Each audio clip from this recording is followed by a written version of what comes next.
A paz do Senhor mais uma vez para a igreja. Vamos à leitura da palavra de Deus que foi lida nesta noite. Salmo 137. E ao ver as gravuras dos quadros pintados daquilo que dizem ser o meu Senhor, meu ser não aceita o que estar na tela. É falsa a inspiração do pintor. Glória. Não creio num Cristo vencido, cheio de amargura, semblante de dor. Eu creio num Cristo de rosto alegre. Eu creio num Cristo que é vencedor. Aleluia. E um dia também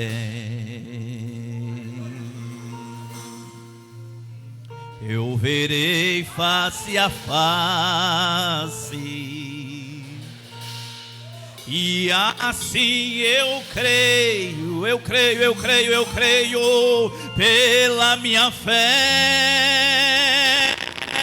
Oh, aleluia, verei o seu rosto. Aleluia. Eu verei a Jesus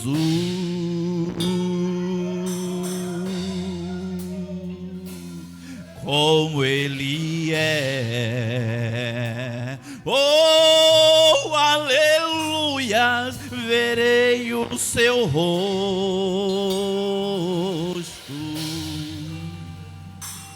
Verei a Jesus.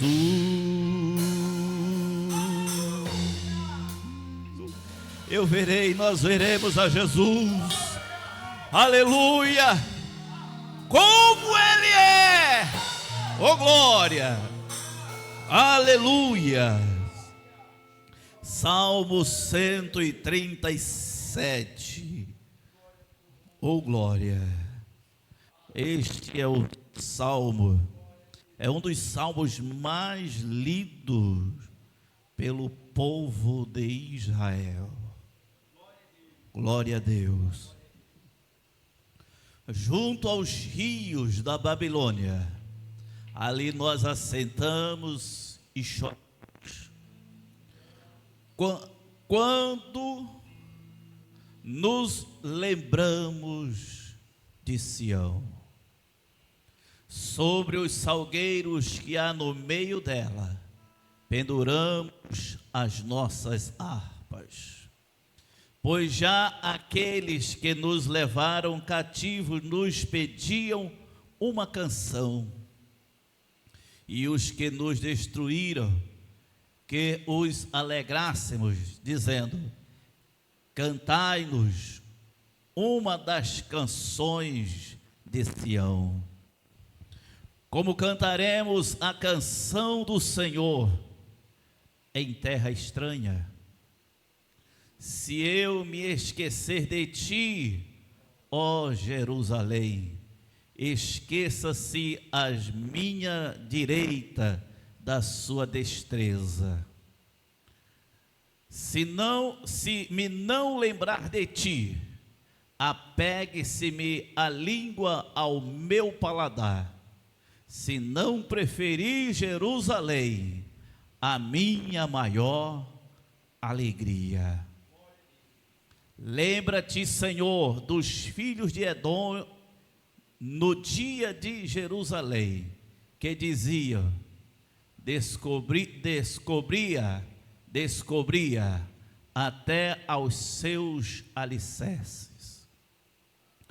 Ah, filha de Babilônia, que vais ser assolada.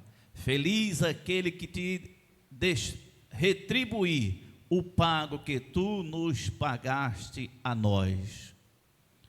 Feliz aquele que pegar em teus filhos e der com eles nas pedras. Senhor Deus, muito obrigado, Pai, pela tua santa e gloriosa palavra. Nós te rendemos graças em o nome do Senhor Jesus. Amém e amém. Glória a Deus. Pode sentar-se.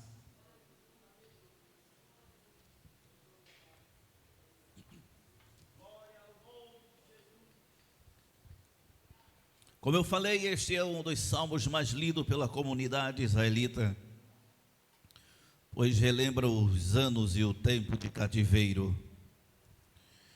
E foi porque foi um desastre para Israel no seu tempo.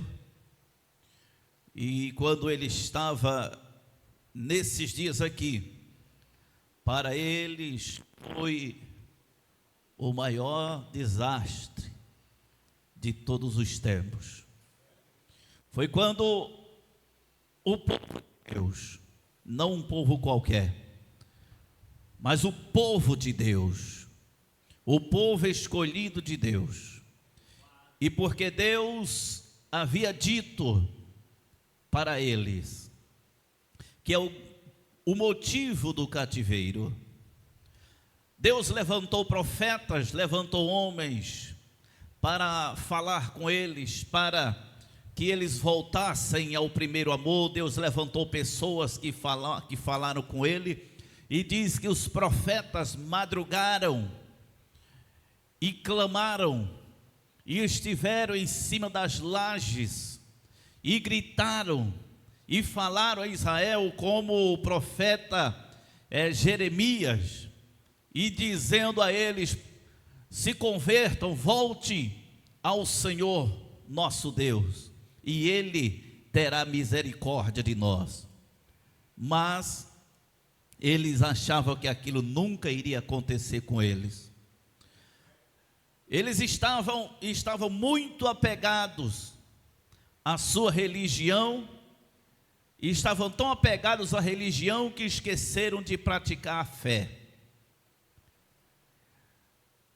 De tão apegados à religião que estavam.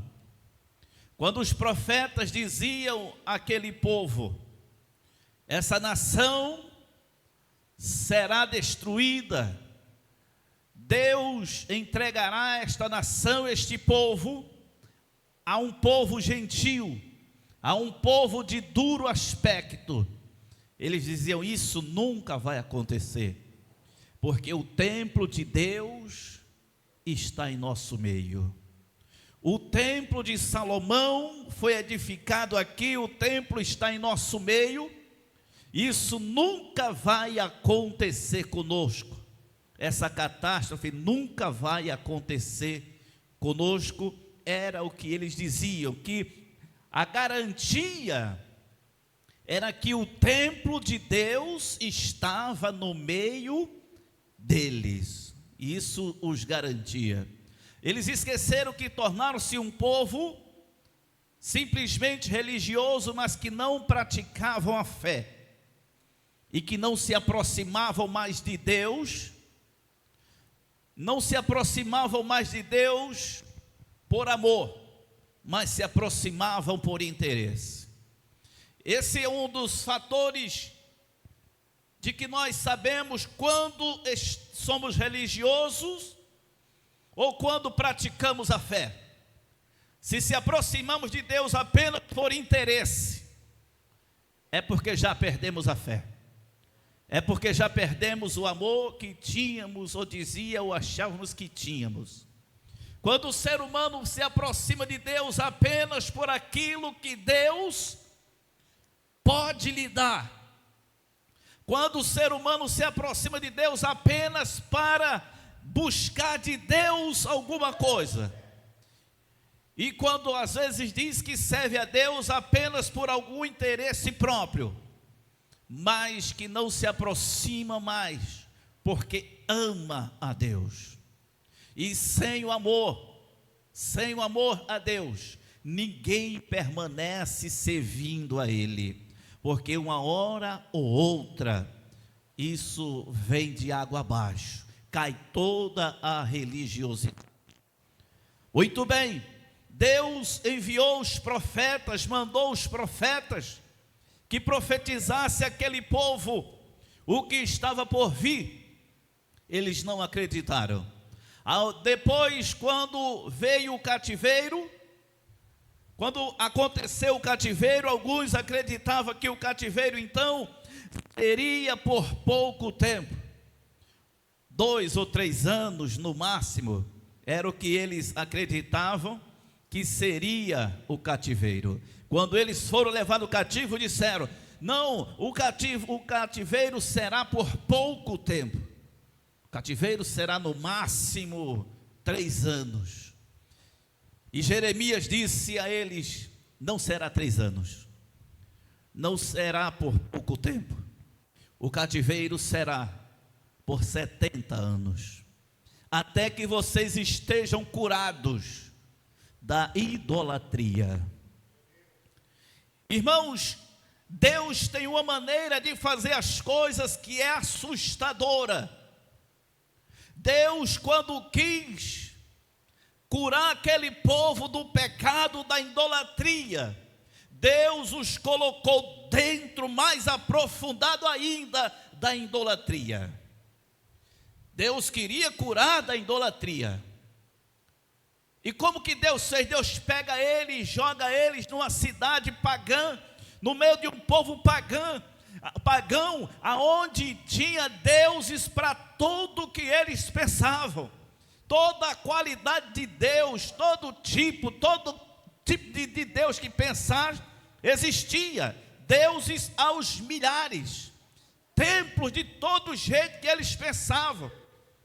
E Deus os colocou ali no meio, dizendo: vou curar vocês da idolatria. Isso levará um tempo, isso vai doer no meu coração, mas é necessário fazer isso, até que o meu povo entenda que apenas um Deus no céu, apenas um Deus no céu, que tem todo o poder e que merece ser louvado e que merece ser adorado. Glória ao nome do Senhor.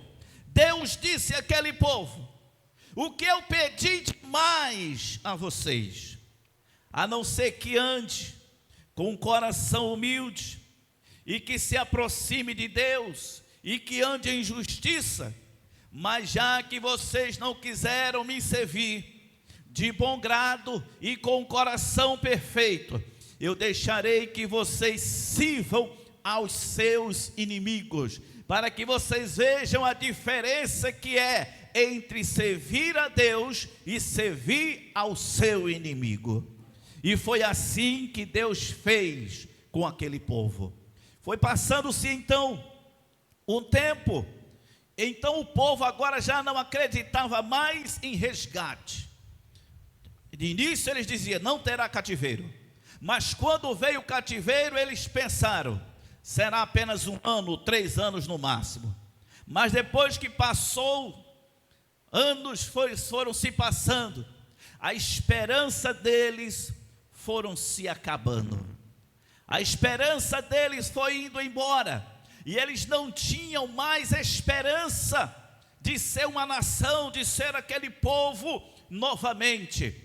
Então a esperança foi se acabando, e foi por isso que Deus deu aquela revelação de Ezequiel no capítulo 37, quando Deus diz que aquele vale de ossos secos era a esperança do seu povo. Olha como estava sendo retratada a esperança do povo de Deus, como um vale de ossos secos. Ossos sequíssimos, parecia até isopor, aonde o vento espalhava de um lado para outro. Deus diz ao profeta Ezequiel: essa é a esperança do meu povo. Eles estão dizendo: nós estamos cortados da presença do Senhor.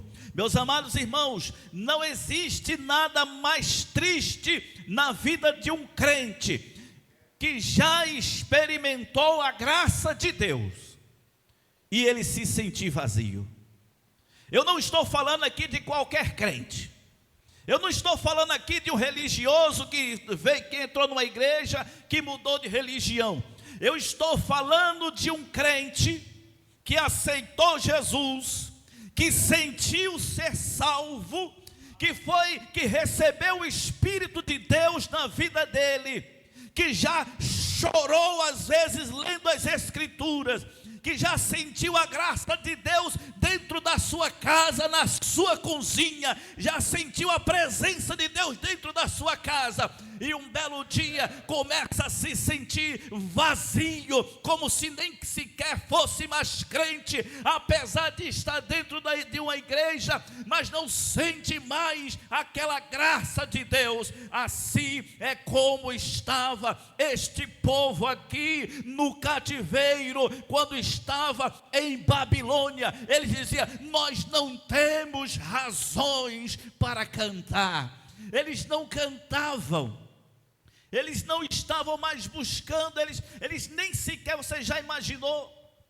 alguém que era um povo, se você lê o Pentateuco, você vai entender e vai ver que o povo de Israel era o povo mais festivo da terra. Era o povo mais festivo da terra, é o povo de Israel. Eles tinham festa sempre. Era sempre uma nação que estava em festa. E eles tinham festa para tudo. Era um povo feliz, era um povo que estava em festa.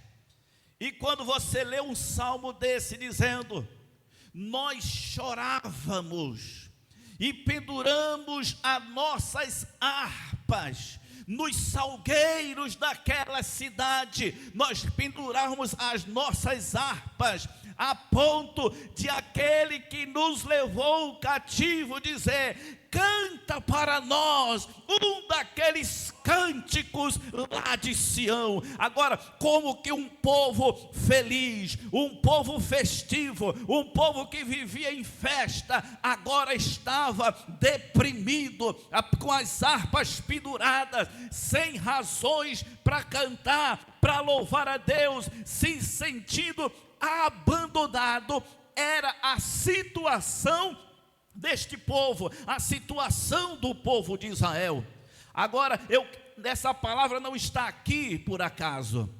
Eu quero trazer esta palavra para nós, porque muitos de nós muitas vezes se encontramos assim, que já sentiu a graça de Deus, que já sentiu ser um crente salvo realmente, e hoje está até desconfiado que se Jesus voltar hoje, ele não sobe. Quantos crentes que já aceitou Jesus e sentiu na sua alma que era um crente salvo, que ia para o céu e até tinha sonhos com o céu, mas hoje ele está desconfiado, dizendo: eu acho que se Jesus voltasse hoje, eu não subiria no arrebatamento. Está se sentindo sem graça sobre a sua vida e sem Deus, mas em nome do Senhor Jesus, nessa noite, que o Espírito de Deus sopre sobre a sua vida mais uma vez, ossos secos. Glória ao nome de Jesus. Oh, glória a Deus. Aleluias. Bendito seja o nome do Senhor.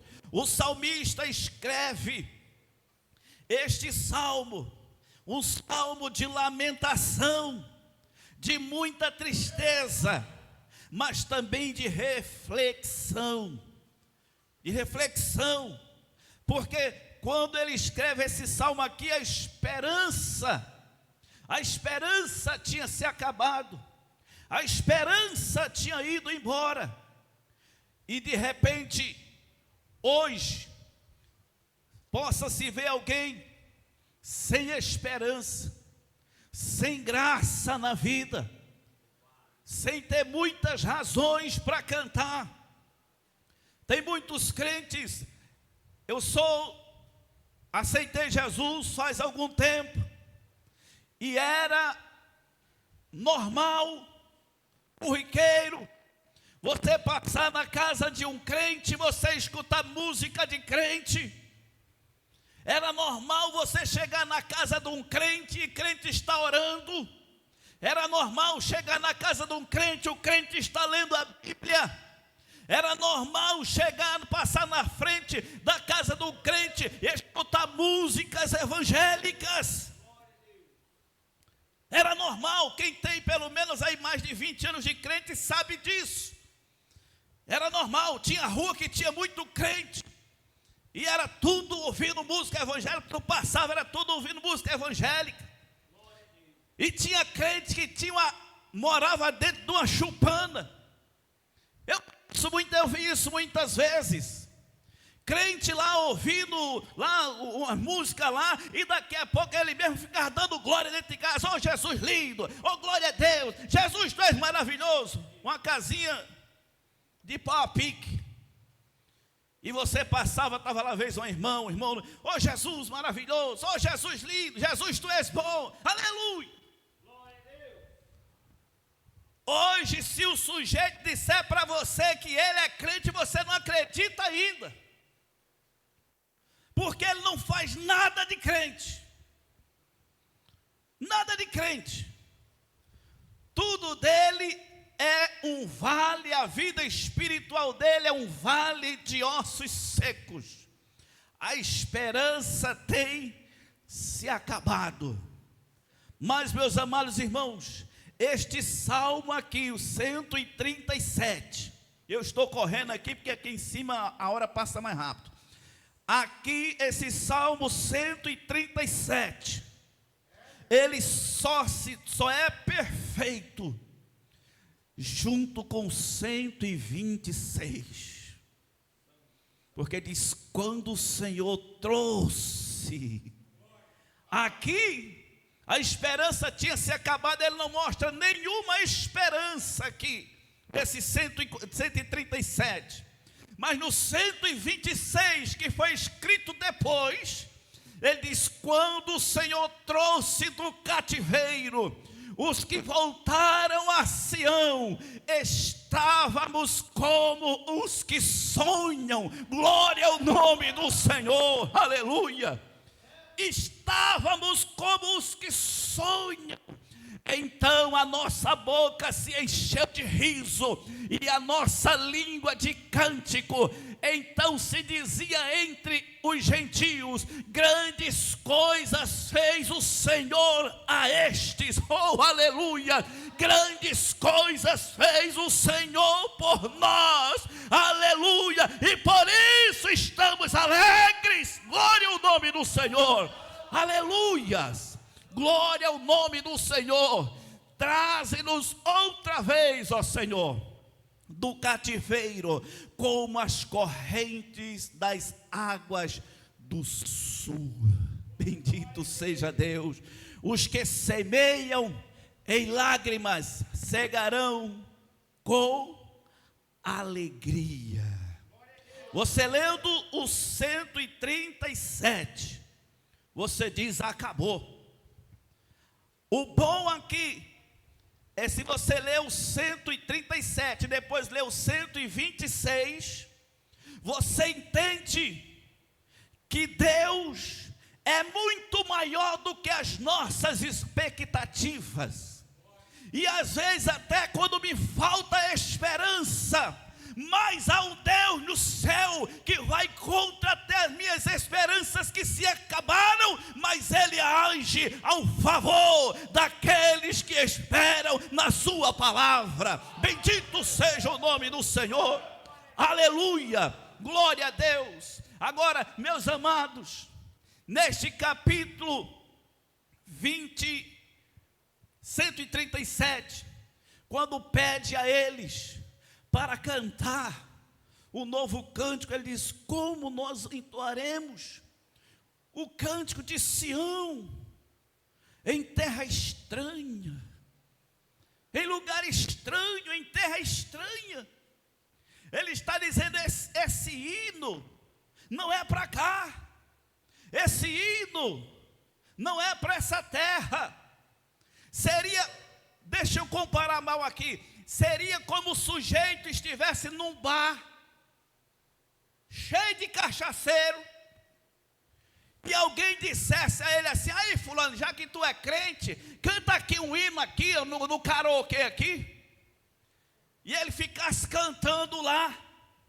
Mas os israelitas, como entendia da palavra, diziam assim: como que eu vou cantar um cântico que é para cantar lá em Sião? Como que eu vou cantar em terra estranha, em terra de idolatria, em terra de feitiçaria, em terra que não teme a Deus? Oh, aleluia!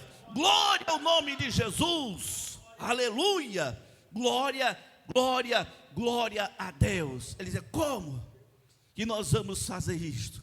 Agora, meus amados, ele continua dizendo que ele jamais esquecerá de Jerusalém.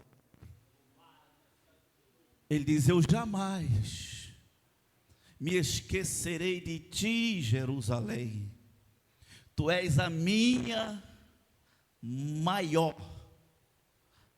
alegria. Quantos crentes já esqueceram de Jerusalém? Quantos já esqueceram de Jerusalém? Glória a Deus. Há muitos crentes que já esqueceram de Jerusalém. Esse aqui estava lá no cativeiro, estava numa grande tristeza. Mas ele diz: se eu esquecer de Jerusalém, a minha mão direita esqueça-se também da sua destra ou da sua força. A minha língua se apegue ao paladar, se eu me esquecer de Jerusalém. Ele está dizendo: eu nunca me esquecerei, Jerusalém, tu és a minha maior esperança. Bendito seja o nome do Senhor. Quantas pessoas que estão no meio de Babilônia, e nós estamos passando por isso esses dias, que estão no meio de Babilônia, mas e aí aconteceu que no meio de Babilônia, muitos crentes esqueceram de Jerusalém, mas a igreja de Deus, ela jamais vai esquecer da santa cidade, a que desce de Deus, enviada para a terra, como uma noiva adereçada para o seu marido. E João diz assim: e eu vi a nova Jerusalém, que de Deus descia a dos céus. E ele então me disse: vem e vê o tabernáculo de Deus para com os homens. Glória ao nome do Senhor. Aleluias. Oh glória, oh glória.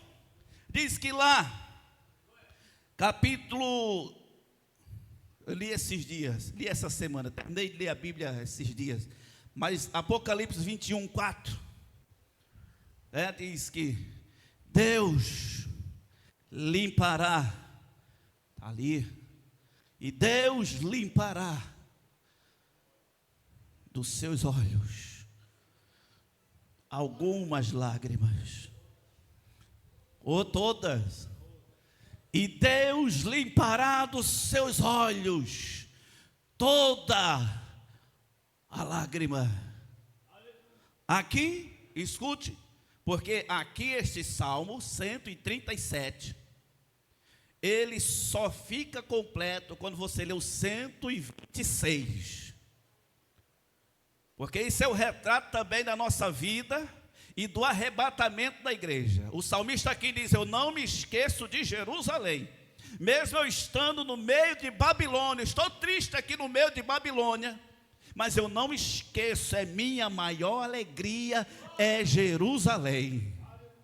E o 126, ele diz que, em vez de choro, ele diz: a nossa boca se encheu de riso. Aleluia.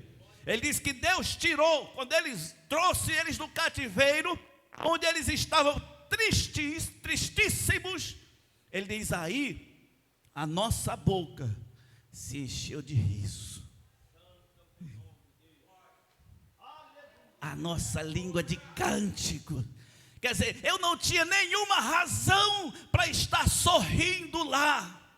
Ele diz, mas depois da ação de Deus, ele diz, aí apareceu um sorriso na minha boca e um novo cântico nos meus lábios. Eu estava como aqueles que sonham, e as nações em volta diziam, grandes coisas fez o Senhor por estes, e nós também dizíamos, grandes coisas fez o Senhor por nós, e por isso estamos alegres. Glória, glória, glória, glória a Deus, aleluia. Eu não me esqueço de ti, Jerusalém. Bendito seja Deus. Se você já esqueceu de Jerusalém, pastor, ultimamente eu tenho pensado mais na minha vida do que em Jerusalém. Eu tenho pensado mais em um carro do que em Jerusalém. Pastor, na minha igreja se fala mais da terra aqui do que de Jerusalém. Cuidado, você está em risco. O salmista diz, Jerusalém é a minha maior alegria. A minha maior alegria. Glória a Deus, glória a Deus. A minha maior alegria, Jerusalém. Lá, é lá que tem coisas que você só vai ter acesso lá. Tem coisas que nós vamos ter acesso, é lá em Jerusalém, que nós vamos ter acesso, é lá em Jerusalém. Existem coisas que o ser humano, irmão, eu lendo a Bíblia, às vezes eu estava vendo umas coisas, aí eu pensei aqui na igreja, porque tem vezes aqui, no ensaio do coral, por exemplo, quando a Maria Eduarda Obreira bota um hino, aí tem hino que no primeiro dia que coloca, parece que diz assim, vixe, isso aí ninguém vai conseguir cantar não, isso é muito difícil. Daqui a pouco o coral está cantando, daqui a pouco o coral está cantando. Aprendeu, a maioria aprendeu, todo mundo aprendeu, 99% aprendeu, e está cantando e fica bonito demais. Aí eu estava lendo na Escritura, capítulo 14 de Apocalipse, João diz assim, eu vi eles cantando um novo cântico, e ele diz assim, ninguém podia aprender.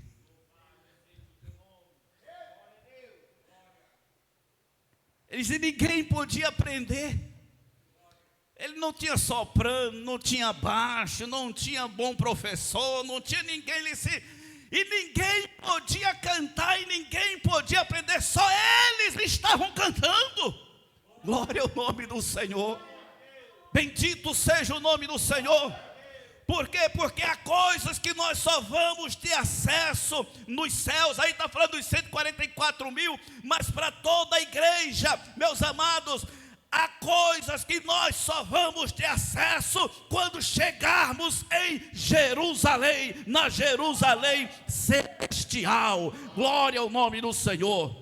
Aleluia. Bendito seja Deus. Agora, eu quero encerrar aqui nessa noite falando, encerrando com essa Jerusalém,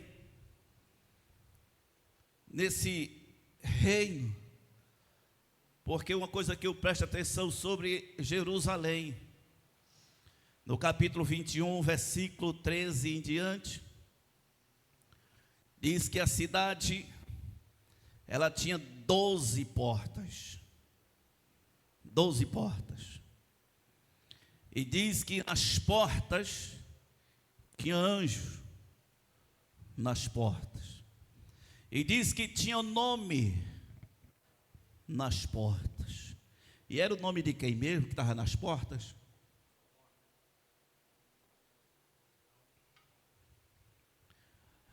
O nome das tribos. O nome das 12 tribos estavam nas portas. Mas aí não foi só as portas. Se você continuar a leitura, é como se ele diz assim, aí eu olhei para os fundamentos. que estava mais embaixo. Eu vi as portas tinham anjos e tinha o nome das 12 tribos. Mas eu olhei para os fundamentos, e nos fundamentos havia 12 fundamentos, e os fundamentos eram o nome dos 12 apóstolos do Cordeiro. Glória ao nome do Senhor. Deus colocou Israel como porta. Jesus veio de lá, a igreja veio de lá, colocou eles como porta. Mas toda a igreja de Cristo bem edificada, ela está na doutrina, no ensinamento dos apóstolos de Cristo. Ele diz: eu vi as portas, mas os fundamentos eram o nome dos apóstolos do Cordeiro. Glória ao nome do Senhor, aleluia. E eu precisei ler umas 20 vezes para entender isso. Vim entender isso agora há pouco tempo, quando terminei de ler a Bíblia de novo. Eu prestei atenção a isso. Espera aí, as portas eram o nome dos patriarcas, as 12 tribos, mas os fundamentos. E eu me apego cada vez mais a esta palavra, a entender o que os apóstolos ensinaram, a entender o que Cristo ensinou, a compreender a palavra de Deus, porque eu não tenho para outro lugar para ir. Glória ao nome do Senhor. E neste reino, aí lembro do que disse o profeta Daniel, no capítulo 7, versículo 13, ele diz: eu estava aí olhando nas minhas visões da noite, e eu vi um semelhante ao Filho do Homem. Aleluia, versículo 13. E eu vi um semelhante ao... minha cabeça não está muito ruim ainda não. Eu estava olhando nas minhas visões da noite, e eis que vinha nas nuvens do céu um como filho do homem, e dirigiu-se ao ancião de dias, e fizeram-lhe chegar até ele, e foi-lhe dado o domínio, e a honra, e o reino, para que todos os povos, nações e línguas o servissem. E o seu domínio é um domínio eterno, que não passará, e o seu reino tal, que não será destruído. Glória ao nome do Senhor eternamente. O profeta Daniel, ele teve esta visão, séculos antes do Senhor Jesus vir aqui na terra. Antes do Senhor Jesus vir aqui na terra, o profeta Daniel já teve esta visão. Ele teve essa visão aí, mas foi séculos depois que diz que os apóstolos de Cristo e os seus discípulos, e Atos diz que eles estavam conversando, e de repente o Senhor Jesus começou a subir diante deles, e foi até as nuvens, e subiu com as nuvens, e eles ficaram olhando para os céus, e um anjo bradou dos céus dizendo: varões galileus, por que estáis olhando esse mesmo Jesus que vós vistes subir? Ele há de descer também. Glória ao nome do Senhor. Oh, aleluia. Jerusalém, Jerusalém, tu és a minha maior esperança. Glória ao nome do Senhor. Oh, aleluia. Glória, glória, glória a Deus. As palmas louvam o Senhor Jesus nesta noite. Aleluias.